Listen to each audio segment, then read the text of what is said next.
The Anchor Hocking Glass Corporation brings you Crime Photographer.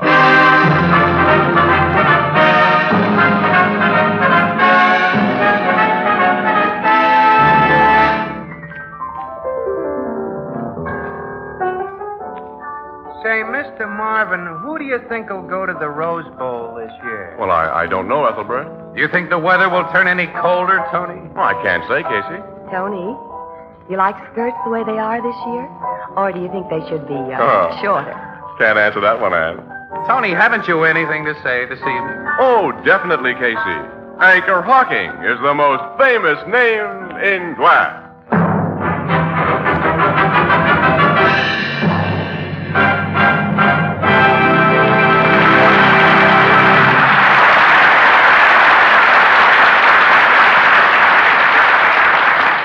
Good evening, ladies and gentlemen. This is Tony Marvin. Every week at this time, the Anchor Hocking Glass Corporation of Lancaster, Ohio, and its more than 10,000 employees bring you another adventure of Casey, crime photographer, ace cameraman who covers the crime news of a great city. Written by Alonzo Dean Cole, our adventure for tonight, The Camera Bug.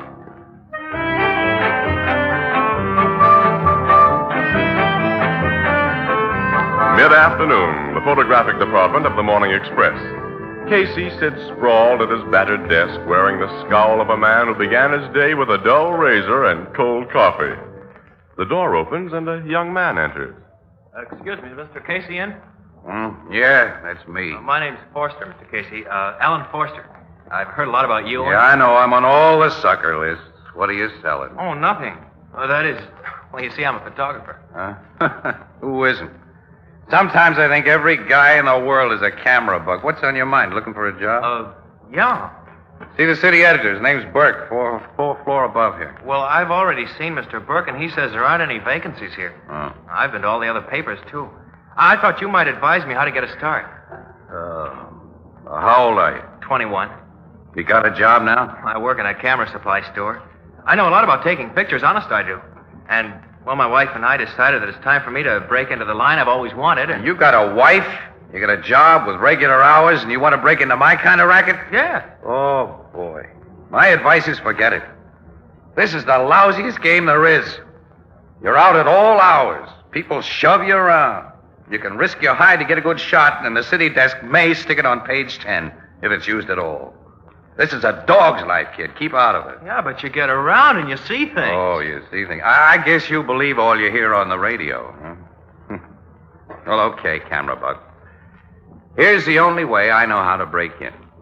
You put in about 12 hours a day on the streets with your eyes open and your camera ready. Occasionally, you'll get a news picture you can sell. If you're lucky, you may get a real hot shot that you can trade to the city editor for a steady job. But you got to be lucky. Huh? That's all I can tell you. Oh, thanks a million, Mr. Casey. I'll do exactly as you say. If you do, you're letting yourself in for a lot of grief. Excuse me, man. Hello. This is Ann, Casey. You busy? Not very. Oh, I got an awful cold. How about going over to the Blue Note? I'll meet you there in 5 minutes. Okay. Gee, you got to rush somewhere in 5 minutes. That means an important assignment, huh? Yeah, very important. Well, I won't keep you, but thanks again a lot. Good luck to you, kid. What's your name again? Forster. Alan Forster. Well, so long, Alan. Drop in again sometime, and remember, I've warned you. Guys in this racket lead a dog's life.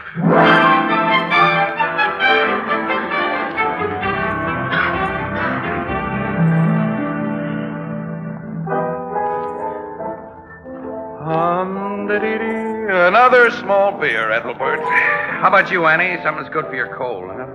No. I feel fine now, Casey. We've been here half an hour. We better go back to the office. Annie sounds like a frog. Well, don't worry, Froggy. City desk knows where we are. Burke will phone if anybody calls or anything comes up. Pretty soft for you two, I'd say. Wished I was in a business where I could take time off in the middle of an afternoon. Hey, listen to this guy, Annie, will you? You should have the kind of job we have, Ethelbert. That's right. Sure. I hear you crabbing about it all the time. But you should endure what us bartenders goes through. How'd you like to wash and wipe 1 million glasses every day? And flush out the beer pipes? And answer the... Yeah, Oh, excuse me, the telephone. Yeah. Blue Note Cafe, Ethelbert speaking. Hey, there here, Mr. Burke. Just a minute. Uh-oh. Your city desk, Casey. All right, give me. Casey speaking. Now, Burke, we're not always here. It just seems like always. Okay. Yeah, I got it. 12th Street, just south of Locust. Homicide Bureau's already on the job, huh? Well, you know, when you get a delayed report like this, we can't bring you anything that everybody else hasn't already gotten ahead of us. Okay, we're on our way. Goodbye. What is it, Casey? Come on, Annie. We got to see what some shooting's about. Shooting? Yep, slight case of murder, Ethelbert. Goodbye, pal. So long. Say, Casey, you didn't pay. Oh, well, bartending's a dog's life.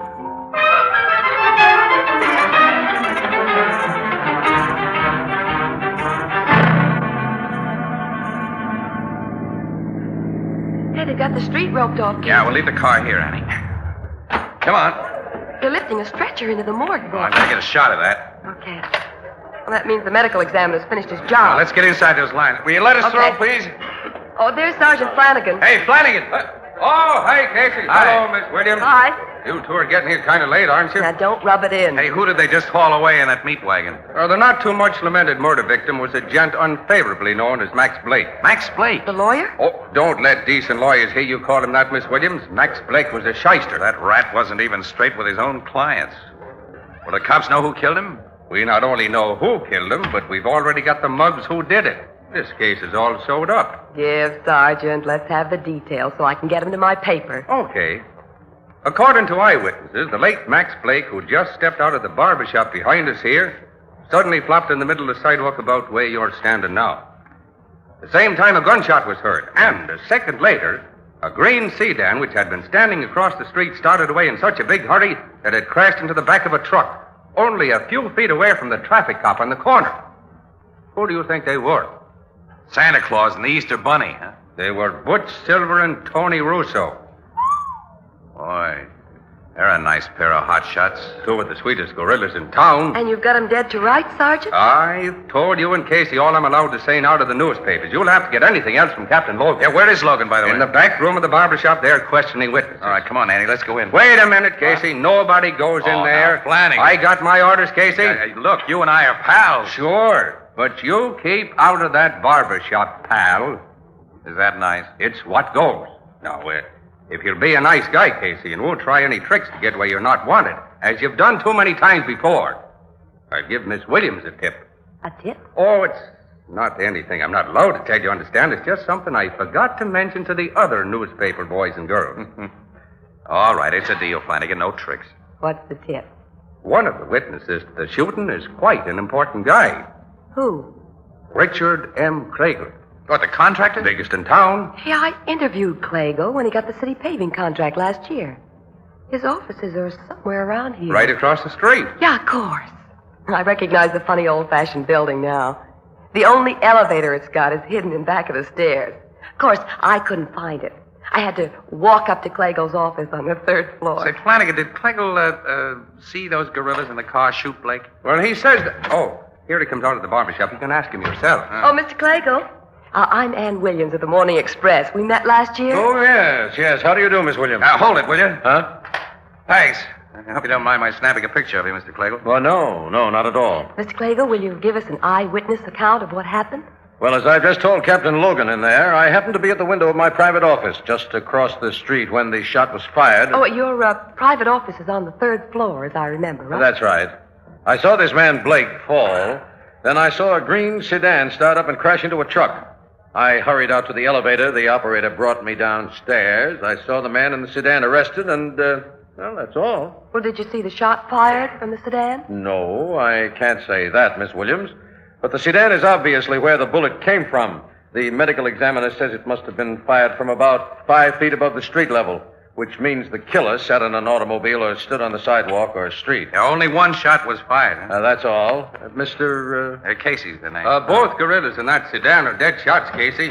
Sergeant Flanagan, come in here. Oh, yes, sir. Captain Logan wants me. I'll see you later. Yeah, tell Logan I want to see him, Sarge, will you? Mr. Casey, Mr. Casey. Huh? I'm Alan Forster. You remember we were talking? Well, sure, kid. But what were you doing in that barber shop? I was a witness to the shooting. Wasn't I, Mr. Clayco? The police questioned us both. That's right, young man. I did as you told me, Mr. Casey. I was on the spot when things happened, and I had a camera with me. And I got 2 shots of that Blake fella from almost where we're standing now. One almost as I heard the gun fired, and the other right after he hit the ground. You didn't tell the police about taking any pictures? Oh, no, Mr. Clayco. I wanted Casey to have these shots.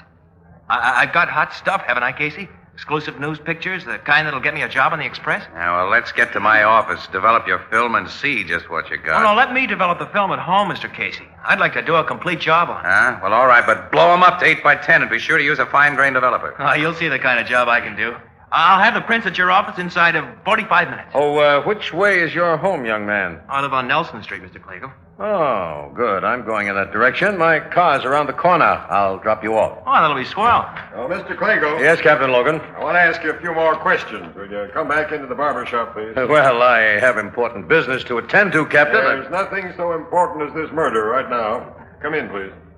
Well, I'll have to do as you say, of course. Now, when do Miss Williams and I get in there, Logan? So you two are here. We've Sure been are. waiting for hours. I'll beat it quick, Mr. Casey. See you at the Express. Okay, fella. I'll be with you in just a minute, Mr. Clago. And why have you and Casey been waiting, Miss Williams? Well, Logan, when you start clowning right after a murder, it means you got an airtight case. Well, it isn't quite bad yet, Casey. I've got some loose ends to tie up. oh, what are they?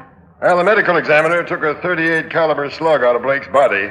And we found guns on both of the hoods that were in that sedan, but they were .45s. Well, they must have thrown the murder gun away. Sure they did. Somebody picked it up, of course, and hasn't turned it in. Well, they tried a fast getaway. That's ample indication of their guilt. How about motive? Almost anyone had a motive to kill Max Blake. He was an all-around louse. Yeah, it's going to take a lot more work than I first expected. Seems I never get an easy case. We cops lead an absolute dog's life, Casey.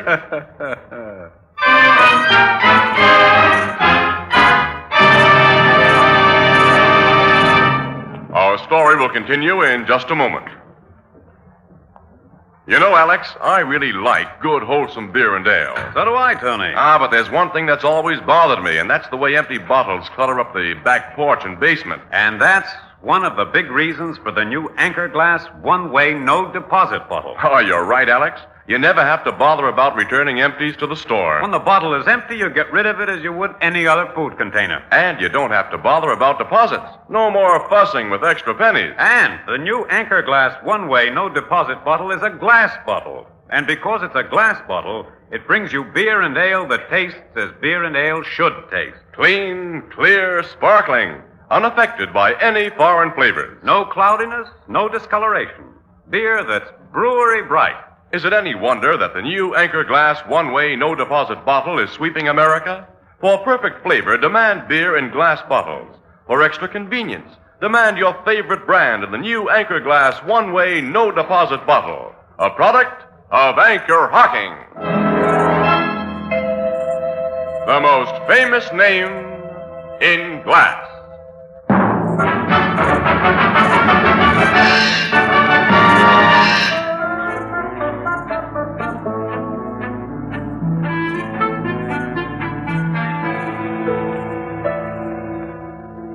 I've got the prints for you, Mr. Casey. Told you I'd have them here in your office inside of 45 minutes. Hey, you're a fast worker, Al. Oh, I'd have made it even sooner if a guy hadn't stopped me outside your building. Guy wanted to buy the pictures. Who? Oh, he's from another paper, the Globe. He offered me $200 for the shots I Well, got. how did the Globe know that you... Well, he said somebody who saw me take them tipped off a Globe reporter. Well, that could happen, all right, I guess. But I wouldn't let him even see what I've got. These pictures are yours. Yeah, well, don't say that until we talk to City Desk. Burke might not go $200 worth. Oh, I don't care about that. It's a job I want. Well, let's see your prints. Come on. Yeah, here. Mm-hmm. Nice work, fella. You can really see Blake starting his fall in this one. The body's sagging, growing limp. Yeah, he just hit the ground in this one. I shot it as quick as I could wind the film and focus. Hey, these are worth $200 and a steady job here besides. Come on, we're going upstairs to Burke, and I'm going to tell him just that.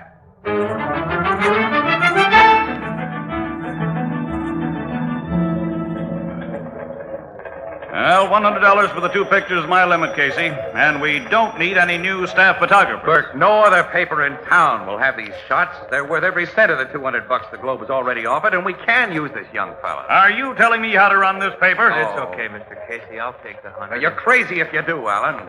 You seem to be acting as this young man's agent rather than as an employee of the Express, Casey. What's to be your rake-off on this deal? What? You don't mean that, do you, Burke? No.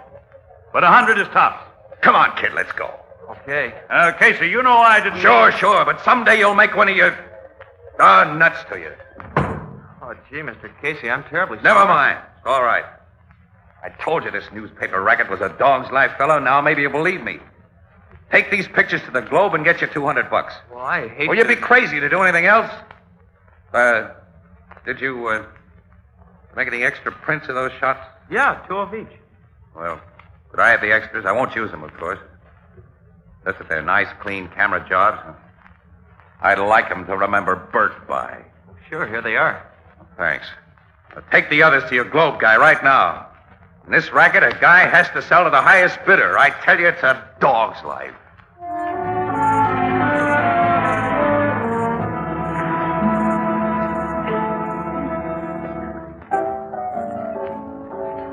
Casey, you've been sitting at this bar for over 2 hours now. Ain't you ever going back to work? Well, not sure I am, Ethelbert, at the Express. Oh, now stop being sore at Burke. You know he's pretty decent sort underneath.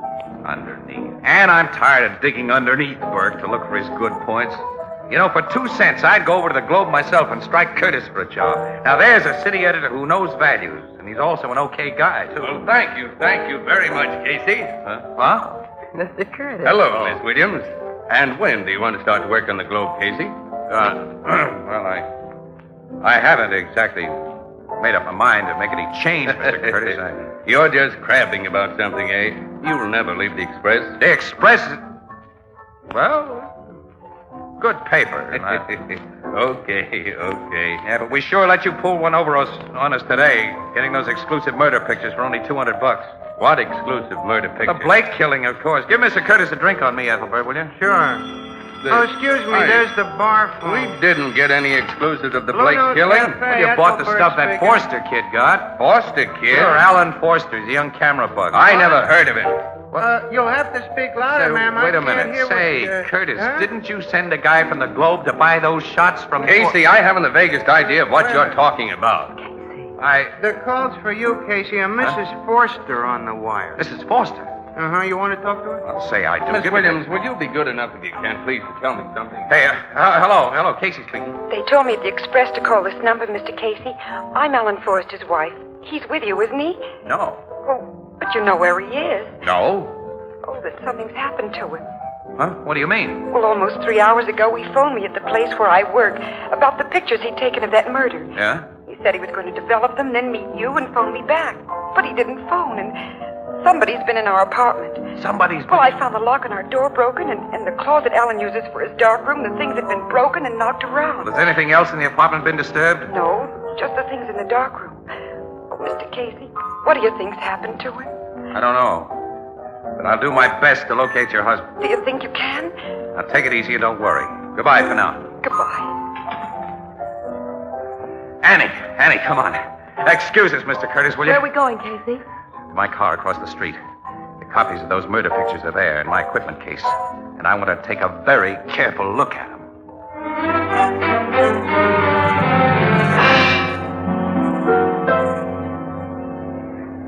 Oh, Annie. If I'd only looked carefully at these prints before. What do you see, Casey? How Blake was murdered. How, Blake? Yes, look. Look.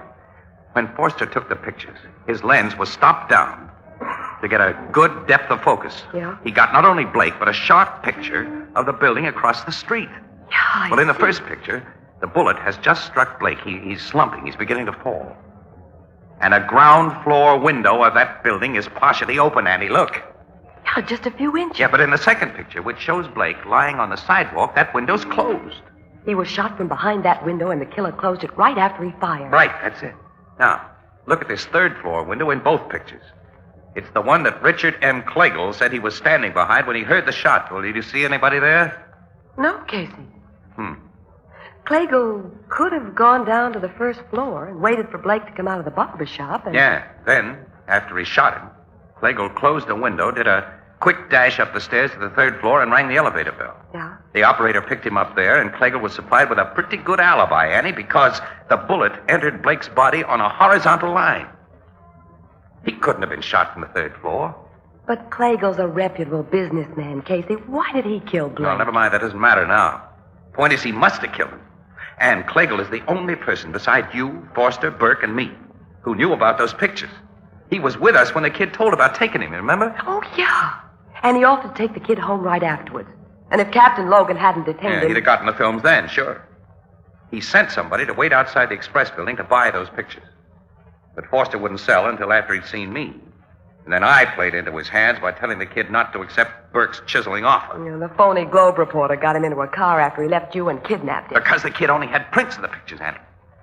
Clagle had to have the negatives, too. So he or the guy working with him broke into Forster's apartment and got him.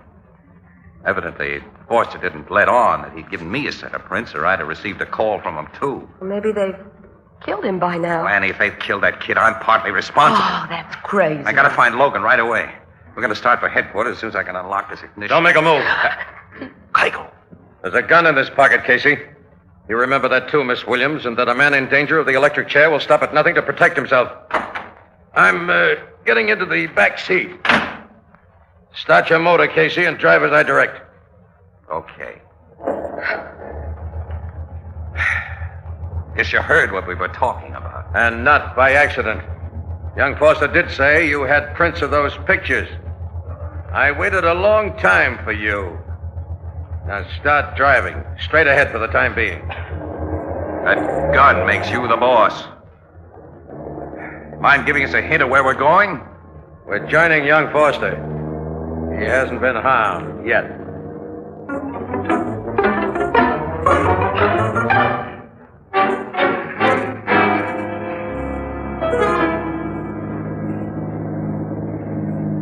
Drive right up to that big door, Casey. Okay. What is this place? A little waterfront storage house I own, Miss Williams. Stop here, Casey. All right, now what? Get out of the car. I notice you placed the pictures I want in your equipment case. Bring the case with you. All right. And be very careful. Bob, open up. Right away, boss. Well, I see you got the guy you went after plus a dame. Yeah, Bob, just as you got Foster. Now step inside, you people. Casey. Hello, Alan. See, they've got you nicely tied up. Now, that guy Bob brought me here. He's a fellow said he was on the Globe. I told him about the prints you had before I knew he was a phony. It's okay, pal. Now you can hand over those prints, Casey. I guess I'll have to, Clagle. What are your plans for the three of us? Can't you guess? A one-way ride? A boat ride. Late tonight. On one of my cement barges. Casey. I hate to do this, Miss Williams, but you people are very dangerous to me. More dangerous than Max Blake was. Why did you kill Blake? Never mind that. Give me the pictures in your plate case. Okay. Don't let him sink his mitts in that case, boss. There may be a gat in there. There's nothing in this case but films and flash bulbs and your pictures. Maybe not, but take your hands out of there. All right. You're the doctor. Get him yourself, then. He's got something in his hands, boss. Can't you see they're only flash bulbs? I took them out so you can get at the printsies. Unstrap the case from his shoulder, Bob. I've got it. Take out the pictures. I want to be sure. You got a flash bulb between the eyes, Clay. Shoot him, Bob. My eyes are cut. That's right. I can't see. I'm blind. He's got my gun, Clagle. You shouldn't try to handle a gun and a film case at the same time. Bob. You got him, Casey. And here's one for you, Clagle. You got them both. They're out. Annie, Yeah. did you get my camera from the car while I watch these mugs?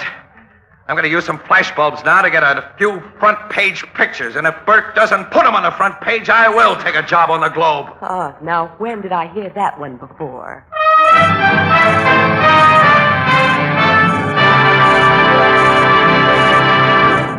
We'll join the crowd at the Blue Note in just a moment.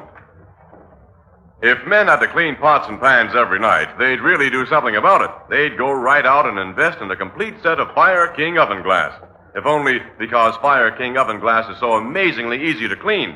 Now, if you've been using ordinary pots and pans, you have no idea how much kitchen drudgery Fire King oven glass will save you.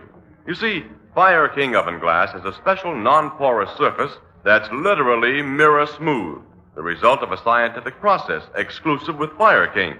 And then, too, you save dishwashing by using a single Fire King baking dish to serve, bake, and store leftovers.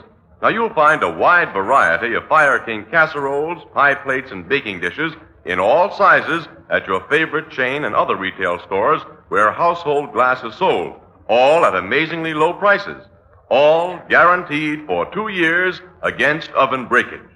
Beautiful, practical, inexpensive Fire King oven glass, a product of Anchor Hocking. The most famous name in glass.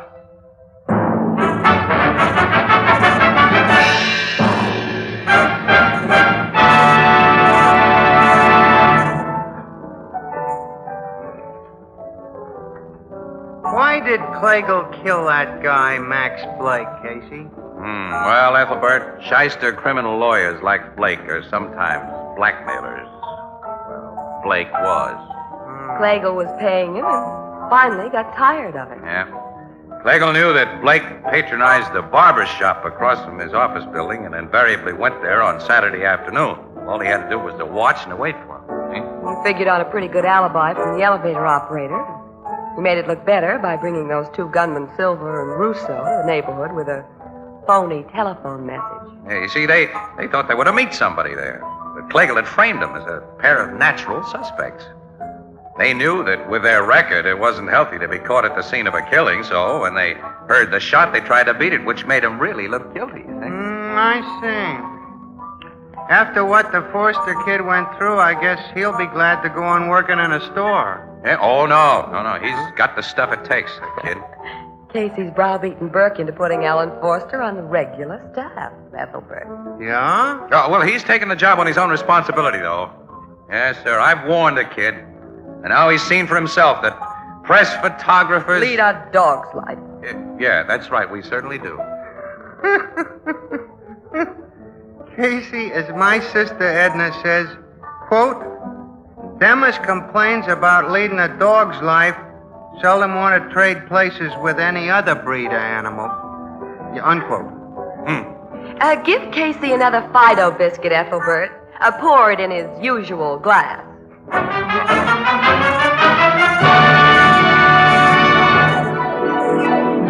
Crime Photographer, starring Stotts Cotsworth as Casey, is brought to you each Thursday by the Anchor Hocking Glass Corporation, makers of Fire King oven glass, Anchor glass containers, Anchor caps and closures, all products of Anchor Hocking, the most famous name in glass.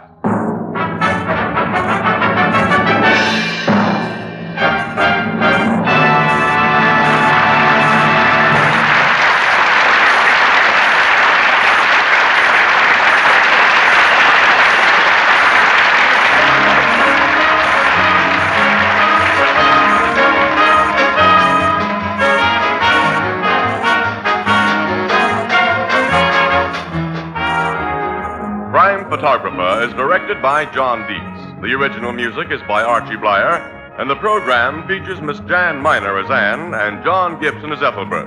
Herman Chittison is the Blue Note pianist. Your National Guard is destined to play a more important part than ever before in America's security plans.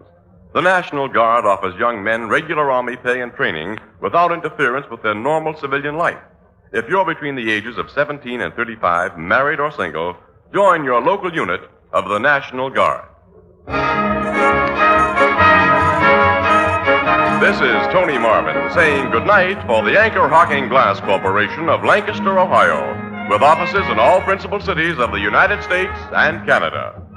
Thursday night on CBS is the biggest show in town, so stay tuned for exciting dramatizations on Reader's Digest Radio Edition, which follows immediately over most of these stations.